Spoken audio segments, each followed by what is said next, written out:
Hello everyone, welcome back to Mind Matters. So today, we're already in the last episode, right? Back with me again, I'm Shaiful as your host for this podcast. And here with me today is Saya, Queen, and Suki.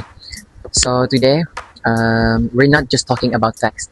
We'll be busting some myth because honestly, some of the things we believe about studying are just wrong. So Saya, can you start us off? Of course. Okay. The biggest myth is definitely I can multitask perfectly. Like I hear this all the time. Students say they able to do math while watching K-drama. Guilty. I always thought that I was being productive. I mean, two things at once better than one, right? I don't think so. Actually, no lah. Cognitive psychology shows that our brain does not multitask. It switches. So every time you look at the TV and then you look back at your notes, actually your brain has to restart. So it's very inefficient. So like it's a computer hanging because you open too many tabs, right? Exactly. Like you take double the time to finish your work and your memory of it will be very weak. Wow, no wonder my homework takes 4 hours when it should be 1. So, what's about the reading myth? Oh, that one also. So many people think highlighting the whole book and reading it over and over again is the best way. So actually, it's a passive learning. So it means that when you feel like you know it, but when during the exam, you actually have no idea. Yeah, so looking at the information is not the same as storing it. Good to know it. So that's all. I think that's all for the discussion.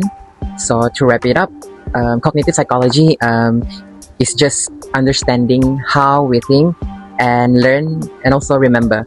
So hope you guys learned something from today.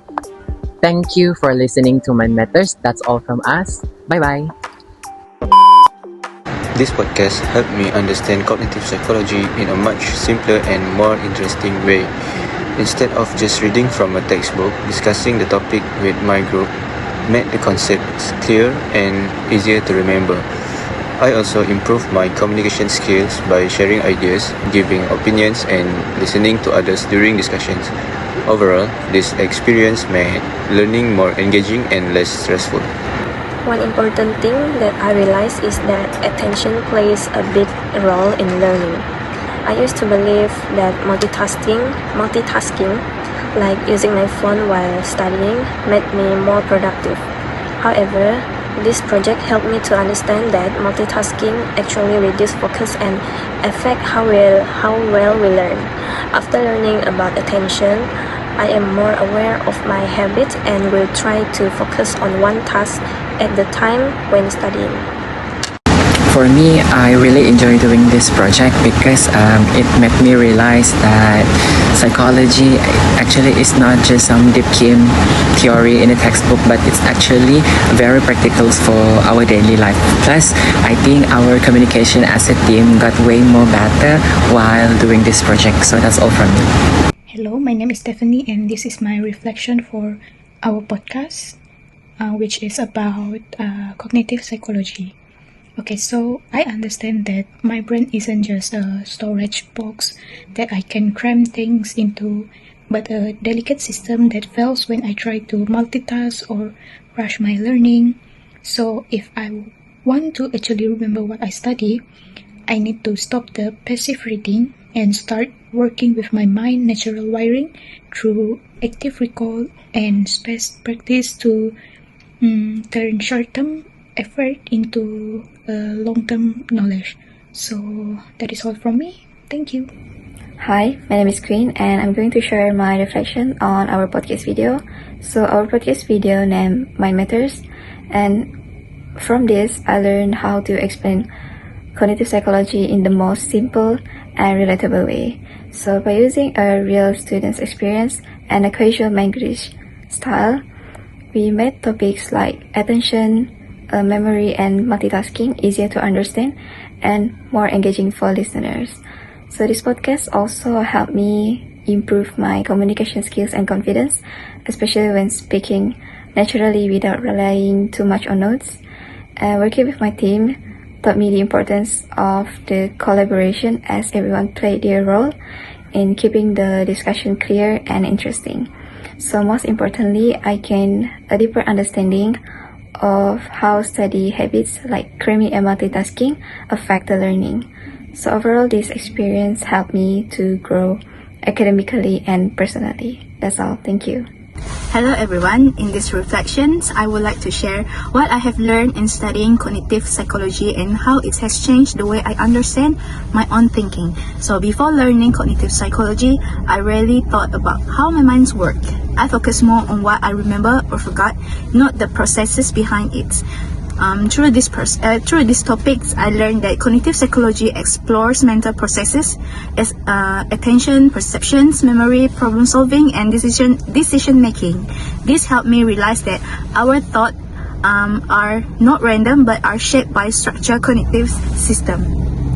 One concept that stood out to me was memory, especially the difference between short-term and long-term memory. I realized why I sometimes forget information quickly after studying. It is often because I do not process it deeply enough. Understanding cognitive strategies like rehearsal, organizations, and visual imagery has encouraged me to study more effectively and consciously. Overall, learning cognitive psychology has increased my self-awareness. I now pay more attention to how I process information, make decisions, and solve problems in daily life. This knowledge is not only useful for academic but also practical for improving learning, managing distractions, and understand the human behavior better. So in conclusion, cognitive psychology has helped me appreciate the complexity of the human mind and has given me valuable insight that I can apply beyond the classroom. Thank you. Hi, my name is Muhammad Daniel Dasuki. This is my reflection video on our group project about cognitive psychology. My individual contribution was preparing the raw video material. I was responsible for filming and organizing the internal footage to ensure the editing team had the high quality asset to work with. The main challenge that I faced was, of course, network connectivity. The unstable internet made it difficult to me to send a large file and video to our shared device. I overcome this by switching to a stable personal hotspot, which allowed me to bypass the connection issue and deliver the file on time.